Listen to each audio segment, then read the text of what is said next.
কোনো গোয়ালা যদি তার দইয়ের ভাঁড় মাঝ রাস্তায় ভেঙে যদি মাথায় হাত দিয়ে বসে কাঁদে লোকসান হয়েছে বলে, সমাজের ক্ষেত্রে কিন্তু সেটা একটা বিরাট অলক্ষণ, এটা অমঙ্গল।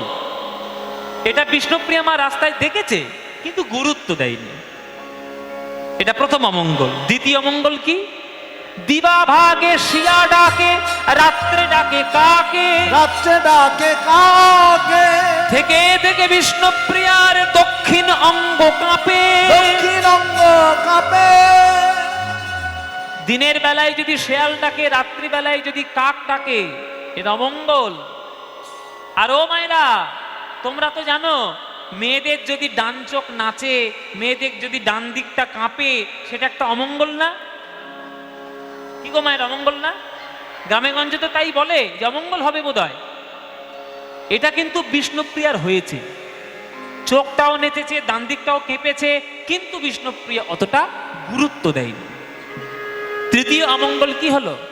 তৃতীয় অমঙ্গল দেখা গেল জানা, দেখা গেল জানা, থেকে থেকে বিষ্ণুপ্রিয়ার খসে নাকের সোনা। কোন বিবাহিতা রমণীর যদি নাক থেকে বা গায়ের থেকে যদি বিনা কারণে গয়না খসে পড়ে যায়, সেটা একটা বিরাট অমঙ্গলের ব্যাপার। ওই জন্য কোনো বৌমা যদি গয়না হারায়, শাশুড়িরা বকা দেয় না যে গয়নাটা সামলে রাখতে পারো না, গয়না হারিয়ে ফেললে, সোনার গয়না। এটা একটা অমঙ্গলের চিহ্ন।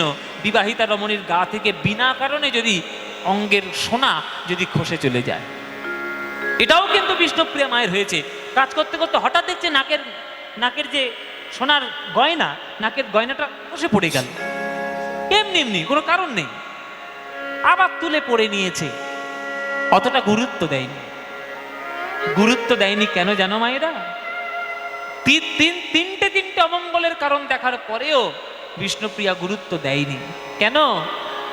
এতে কো অমঙ্গল কিছু নাহি গনি, এতে কো অমঙ্গল কিছু নাহি গনি, এতে কো অমঙ্গল কিছু নাহি গনি, এতে কো অমঙ্গল কিছু নাহি গনি। পাশে যদি থাকে আমার গোরা গুণমণি, থাকে আমার গোরা গুণমণি, পাশে যদি থাকে আমার গোরা গুণমণি, পাশে যদি থাকে আমার গোরা গুণমণি।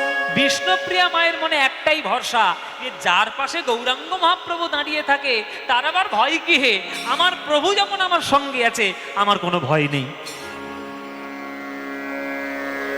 কিন্তু বিষ্ণুপ্রিয়া তো বুঝতে পারছে না যে ভয়টা যাকে নিয়ে সে সাহস পাচ্ছে, ভয়টা তো তাকেই নিয়ে। যাকে নিয়ে সাহস পাচ্ছে বিষ্ণুপ্রিয়া, ভয়টা তো তাকে নিয়ে। হ্যাঁ, ওই জন্যে আজকে বিষ্ণুপ্রিয়া গুরুত্ব দেয়নি। অভিশাপগ্রস্ত হলো নিমাই, অভিশাপ পেয়ে চলে এলো বাড়িতে। বাড়িতে এসে বিষ্ণুপ্রিয়ার হাতে চটবচস্য লেজ্জ পেয়েও যত রান্না করেছিল বিষ্ণুপ্রিয়া, প্রভু আমার সেবা নিলেন।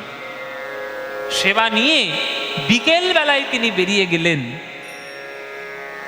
প্রত্যেক আত্মীয় স্বজনের বাড়িতে একবার করে করে দেখা করে আসার জন্য। হরি বল বাবা। কেননা এই তো শেষবারের মতো দেখা, আর তো দেখা হবে না, চলে তো যাবে, মনে মনে জানে। সববার বাড়িতে একবার একবার করে দেখা করে, এই দেখা করে আসতে গিয়ে, সবার বাড়িতে দেখা করতে গিয়ে একটা জায়গায় যেতে ভুলে গেল, সেটা হচ্ছে শ্রীধরের দোকান।